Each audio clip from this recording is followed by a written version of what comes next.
Bonjour et bienvenue, voici notre tour d'horizon économique, géopolitique, sanitaire et boursier. Nous sommes le lundi 26 octobre et pour comprendre comment tourne la planète finance, c'est sur la bourse au quotidien et nulle part ailleurs, l'épisode du jour s'intitulera « Un reconfinement, ça veut dire plus d'argent !»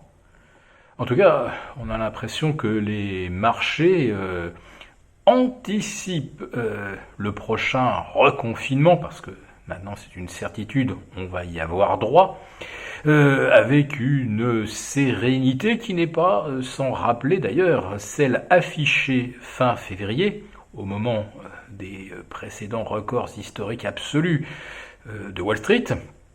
Donc sérénité juste avant que les économies soient reconfinées. Je dirais que c'est un petit peu la théorie du platane. Les marchés foncent à l'aveugle, klaxon hurlant, et ne se rendent compte qu'il y a un platane que lorsque le capot avant commence à se déformer et que les airbags commencent à se déclencher. Or, justement, les marchés ont l'air fans d'airbags. Ce sont des airbags monétaires, bien sûr. Vous savez, cet argent magique que les banques centrales impriment désormais sans limite dès que les marchés et dès que les économies sont menacées d'un ralentissement ou d'une correction boursière. Bannissez ce terme de votre vocabulaire, la correction boursière n'est plus envisageable. En ce qui concerne le reconfinement, en revanche, là, il faut bien s'y préparer, notamment en France, car nous sommes, j'ose le dire, nous sommes littéralement maudits avec 50 000 cas par jour, et le professeur Delfrécy nous explique même que ça serait plutôt 100 000 si on testait tout le monde. Mais restons à ce chiffre officiel de 50 000.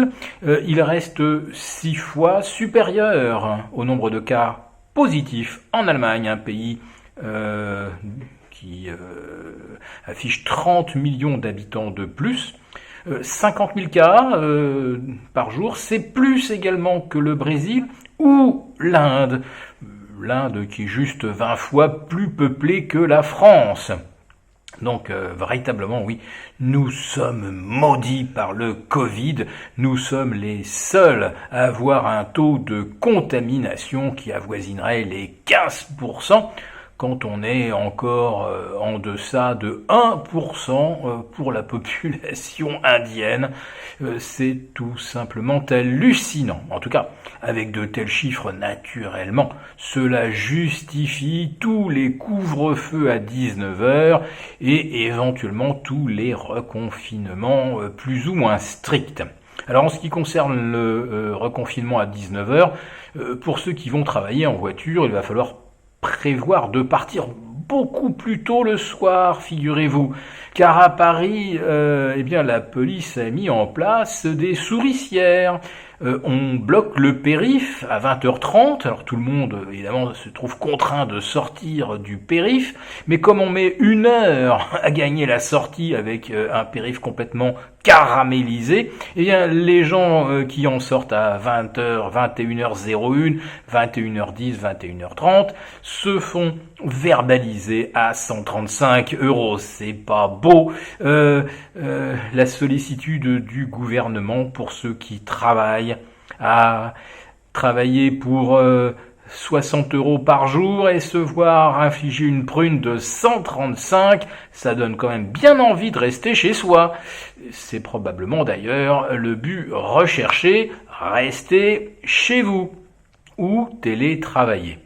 Alors le télétravail va être naturellement fortement encouragé, mais en fait, ce n'est peut-être pas tant le fait d'aller travailler qui engendre des contaminations, c'est peut-être le fait que les enfants, eux, continuent d'aller à l'école et continueront d'aller à l'école ou au collège, et que ces enfants contamineront les adultes qui, à leur tour, pourraient contaminer la génération au-delà.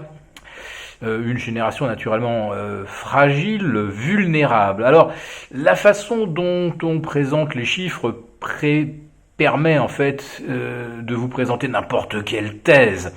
Alors vous avez ceux qui vous disent 75 ou 80% des personnes hospitalisées ont plus de 60 ans. Alors là, vous vous dites, mince, 60 ans, c'est pas très très loin de mon âge actuel, ou pas très loin de l'âge moyen des retraités, donc on se sent tous concernés. Sauf que dans la tranche 60-80, 80% des hospitalisés ont plus de 75 ans, ce qui signifie que les 60 à 75 ans ne représentent en fait que 5% des effectifs. Voilà, mais la façon dont on présente les chiffres permet de faire flipper absolument tout le monde. Et oui, une tranche 60-80 où il y a 75% d'hospitalisés, imaginez... l'échéance se rapproche. Alors ensuite, eh bien, au-delà de 85 ans, là, on atteint un taux de mortalité qui dépasse les 15%. Alors je rassure ceux qui sont autour de 60 ans et jusqu'à 70 ans, le taux de mortalité ne dépasse pas, je crois, 1 ou 1,5%. Ensuite, par contre, la courbe s'accélère de façon exponentielle.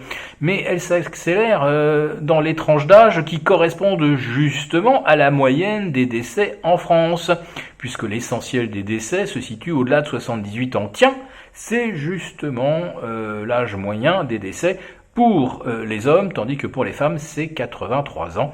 Et on va retrouver probablement à peu près les mêmes chiffres, les mêmes valeurs pour les femmes de plus de 80 ans atteintes du Covid. Et on ne parle évidemment pas des comorbidités, c'est-à-dire diabète, obésité, qui frappent effectivement des gens qui ont moins de 60 ans, mais voilà, ce sont des facteurs aggravants. Mais peu importe, pour les statistiques, ça fait plus de monde en réanimation et ça fait bien flipper. Alors, si on reconfine, eh bien on va envoyer l'économie au tapis. Pourquoi la France ferait-elle différemment de la Belgique ou de l'Espagne ? L'Espagne, ça y est, c'est le couvre-feu général, c'est le reconfinement. En Belgique aussi. En Irlande, j'en en parle même pas. On n'a plus le droit d'ouvrir une boutique vendant des produits dits non essentiels, mais pire encore, on n'a même plus le droit de vendre dans les hypermarchés quelque chose qui n'est pas considéré comme un produit essentiel. On est en pleine folie, mais cette folie va permettre de contraindre les banques centrales d'imprimer en mode no limite. Et ça, les marchés, ils aiment, ils adorent, ou pas. Si cette vidéo vous a plu, mettez-nous un pouce et on vous retrouve demain pour notre premier live de la semaine.